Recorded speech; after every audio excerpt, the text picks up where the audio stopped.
আজকে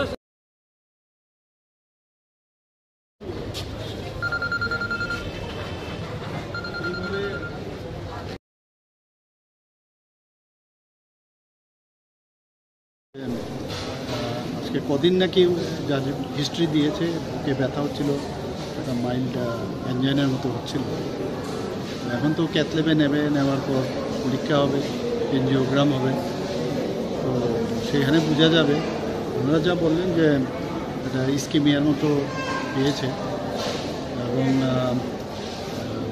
রিপোর্ট আসার পরেই যদি স্ট্যান্ড বসাতে হয়, কোন জায়গায় ব্লক থাকলে স্ট্যান্ড বসাবে। আপাতত তো ইমিডিয়েটলি যা যা করার করতে হবে, পরবর্তী সময়ে যদি প্রয়োজন হয় বাইরে আমাদের আত্মীয় স্বজনের সাথেও কথা বলেছি, পরবর্তী সময়ে যদি দেখা যায় বা কী করতে হবে সেটা দেখে আমরা সেইভাবে কাজ করব।